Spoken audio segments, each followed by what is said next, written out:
आजकल यूट्यूब पर धवल कुलकर्णी ने लिखा हुआ ठाकरे भाऊ नामक पुस्तक का संदर्भ देकर बुद्धिजीवी षड्यंत्र कर रहे हैं।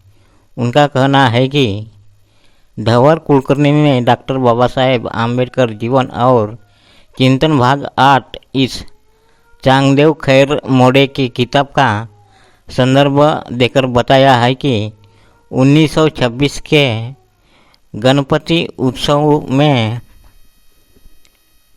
दादर में बंदूक लेकर बाबा साहेब गए और भाषण भी दिया था।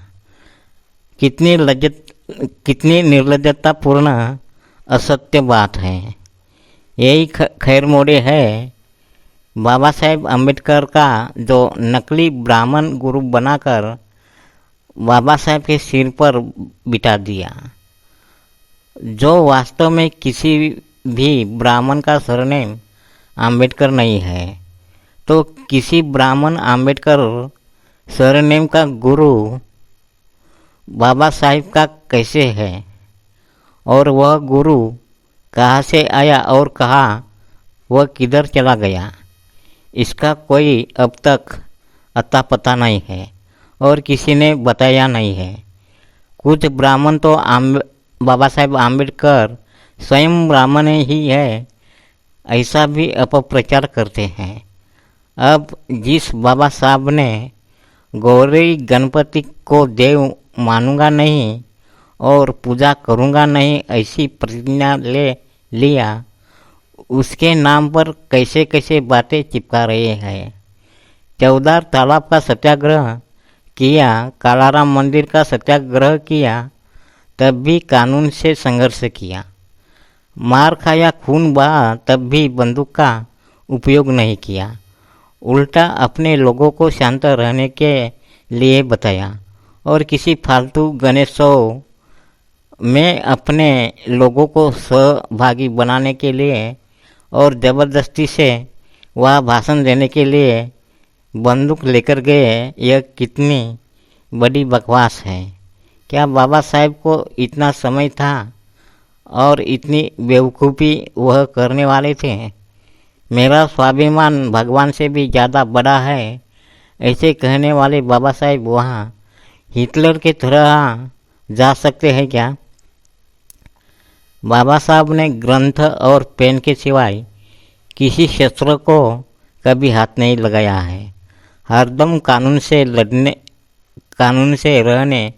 लड़ने के संदेश दिया है। गणेशोत्सव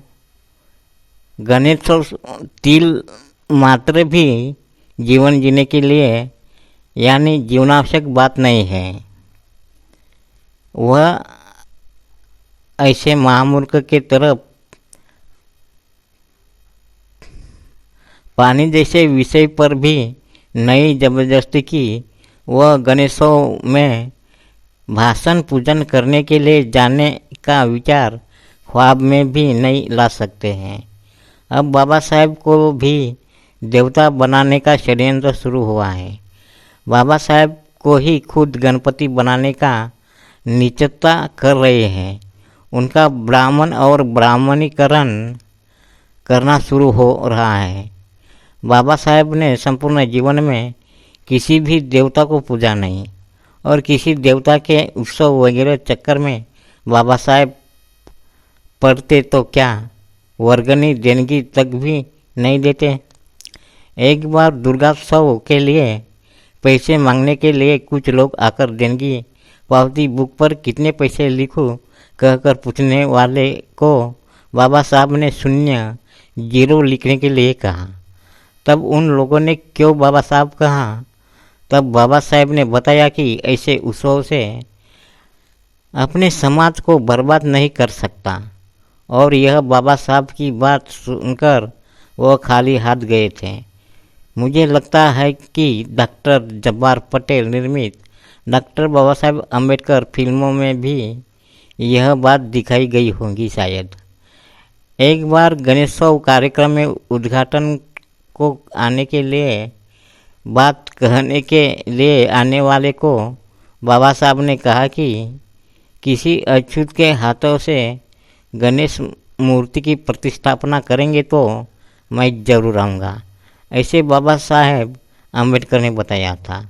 अर्थात उन गणेशोत्सव वालों ने यह बात पसंद नहीं की।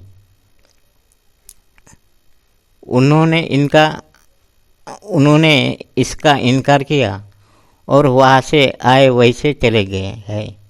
और बाबा साहेब फिर से अपने किताबों में अभ्यास करने के लिए मगन हुए। वह बाबा साहेब खुद तो क्या, वह भी बंदूक लेकर जाना तो क्या, किसी को वहाँ जाने के लिए भी बोल नहीं सकते। कहना बताना भी सब कुछ दूर की ही बात है। लेकिन यूट्यूब से पैसे कमाने के लिए किसी भी फालतू ब्राह्मण की बकवास, ब्राह्मण की बात पर वीडियो बनाकर प्रसारित करना, इसमें कौन सी समझदारी है? इससे सामान्य लोग तुरंत आकर्षित होकर बर्बाद हो जाएंगे। इसका जिम्मेदार कौन रहेगा?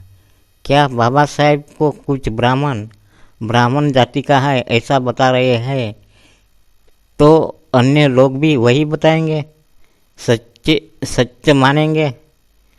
कुछ लोग बुद्ध बाबा साहेब के मुंह को ही गणपति की सुन लगाते हैं, तो अन्य लोग भी, हम भी बाबा साहेब को गणपति का अवतार रूप मानकर मूर्ति वैसे बनाकर उत्सव मनाएंगे। अब कुछ लोग बाबा साहेब ने संविधान लिखा ही नहीं कहते हैं, तो क्या यह सच मानकर हम भी वैसे ही कहेंगे? आजकल आरएसएस बाबा साहेब की आरती करके पूछते हैं और बाबा साहेब के आरएसएस के साथ अच्छे संबंध थे ऐसा प्रचार प्रसार करते हैं, तो हम भी वह सब कुछ मानकर चलेंगे? इसलिए अपने निजी स्वार्थ के लिए बाबा साहेब का इस्तेमाल मत कीजिए। मैंने कुछ यूट्यूब वाले को कहा कि यह वीडियो डिलीट कीजिए, परंतु कुछ उन लोगों से कुछ भी प्रतिक्रिया अभिप्राय आया नहीं। अपना काम जमता भाड़ में गई जनता, ऐसा ही सब कुछ चल रहा है। सभी लोगों ने ऐसे सोशल मीडिया यूट्यूब वाले को बड़े मात्रा में संपूर्ण निषेध करके इतिहासहीन बातें बताने वाले, बाबा साहेब को बदनाम करने वाले वीडियो को डिलीट करने के लिए मजबूर किया जाना चाहिए, वह भी वक्त पर ही, जब के तब ही, वरना अनेक किंवदंतियां का निर्माण होकर सामान्य नागरिक भटक जाएंगे और बर्बादी के सिवाय कुछ नहीं मिलेगा, कुछ नहीं होगा।